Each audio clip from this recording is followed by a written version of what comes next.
नमस्कार, आईपा के मंच पर आप सभी का स्वागत है।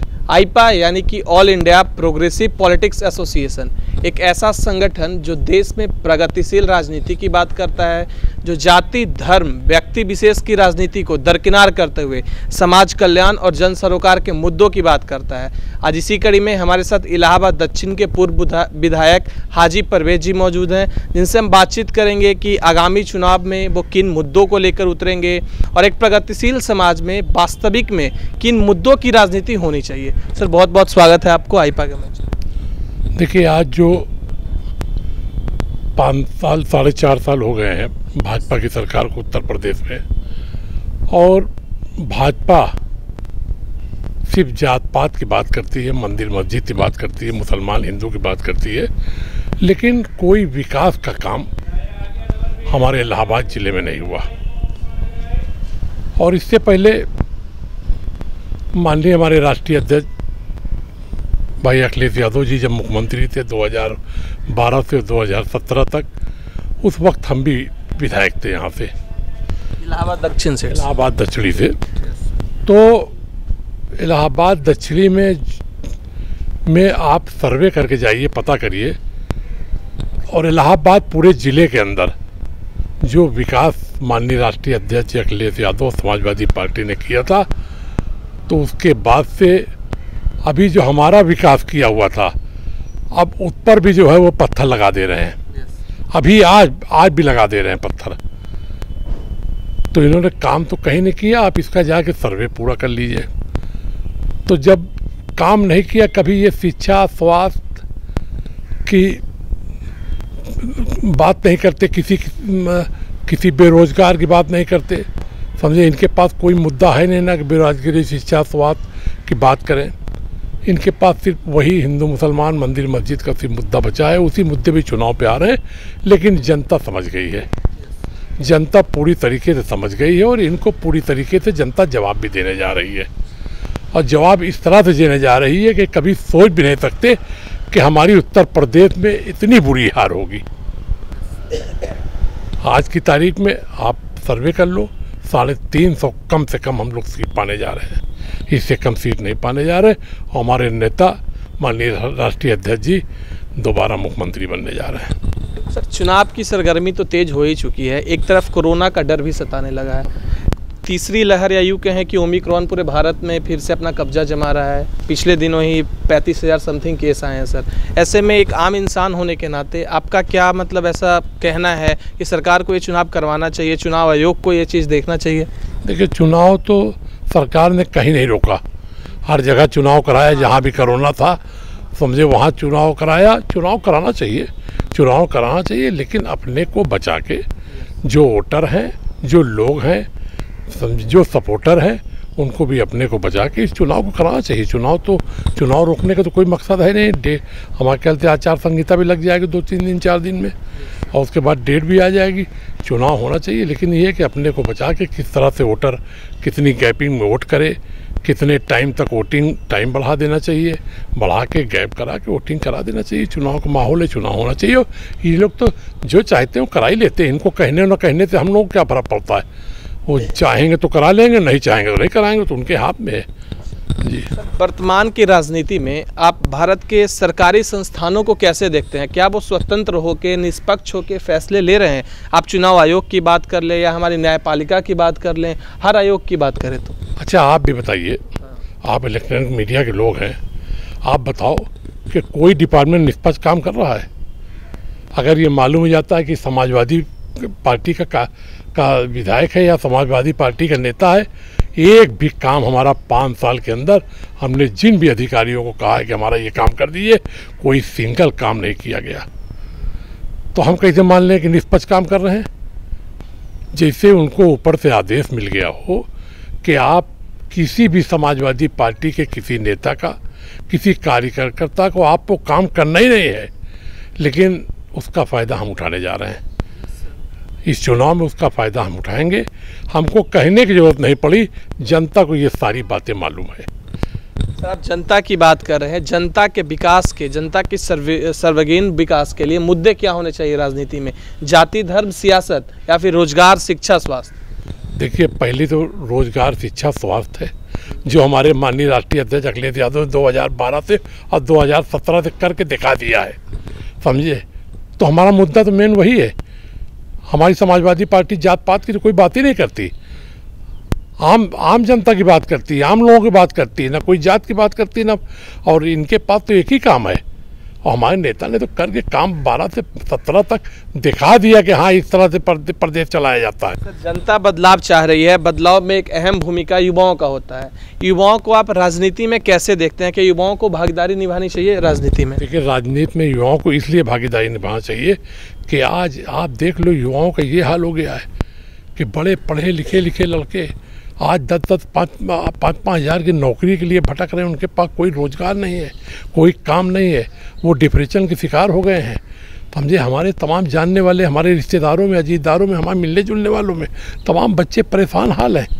उनको पढ़ तो लिया, उन्होंने पूरी पढ़ाई कंप्लीट कर लिया, बीटेक कर लिया, इंजीनियरिंग कर लिया, मेडिकल लाइन में आ गए। सब लाइन में आने के बाद जब उनको 10,000 की नौकरी नहीं मिल रही है तो आप बताओ, डिप्रेशन में नहीं आएंगे?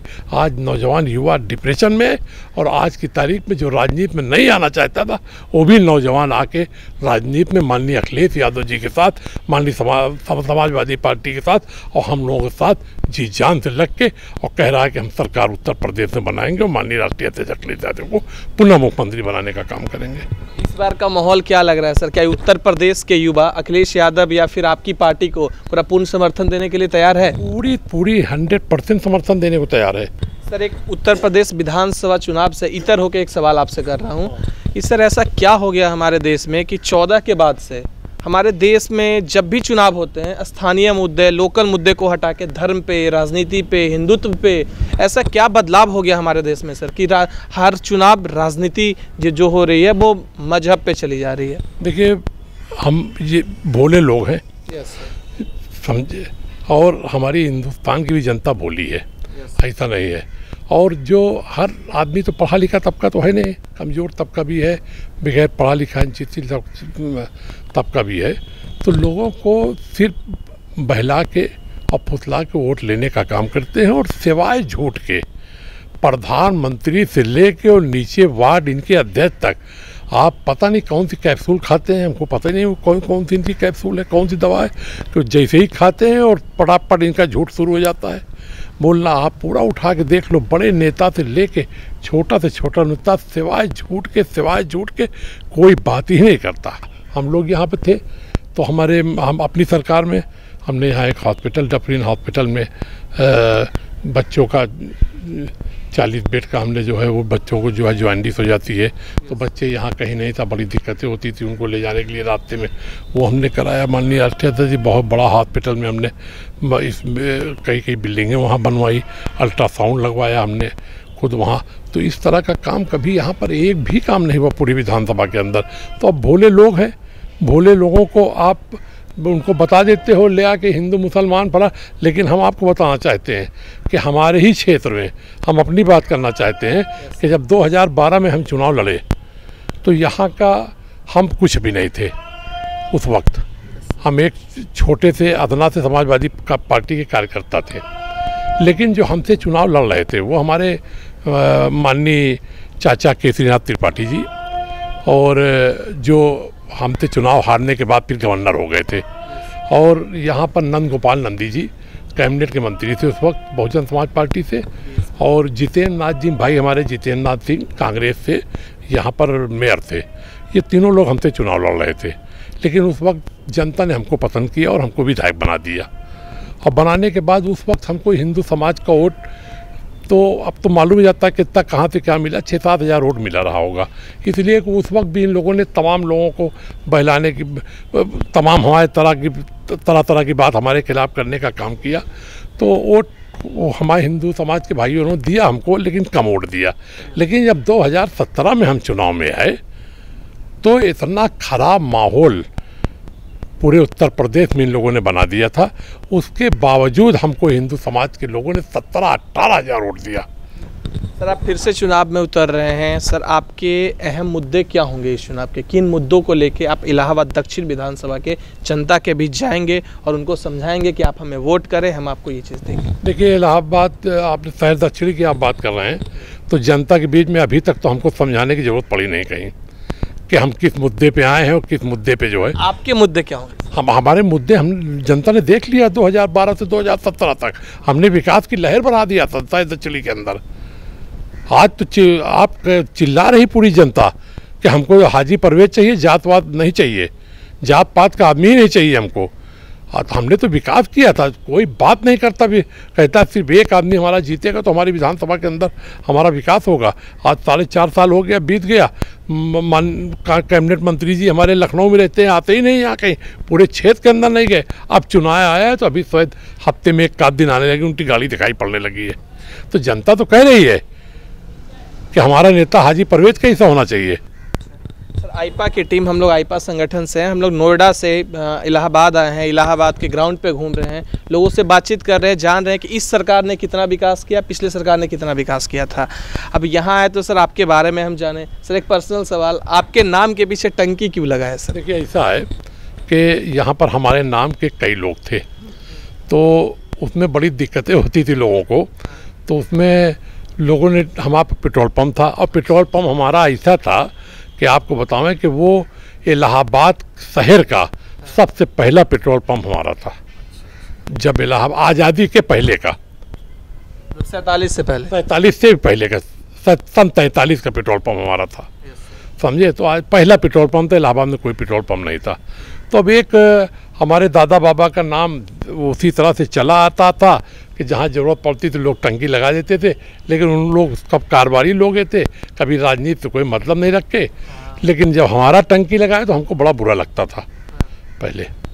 पहले हमको बड़ा ख़राब लगता था कि हम अच्छे खासे नाम को टंकी लगा के काम करा रहे हैं। हमने भी गूगल पे जब चेक किया आपके बारे में तो हमने देखा कि 2012 में जब आप जीते उस टाइम आपके नाम के पीछे टंकी लगा हुआ है, बट अब जब 17 वाला जब हम देख रहे थे तो उसमें टंकी नहीं था सर। तो हमने आपसे ये व्यक्तिगत सवाल। अब तो देखिए ऐसा है ना कि अब तो हमारी मजबूरी समझ लीजिए, चाहे हमको अच्छा लगने लगा हो, हम खुद ही बोल देते हैं कि परवेज टंकी बोल रहे हैं।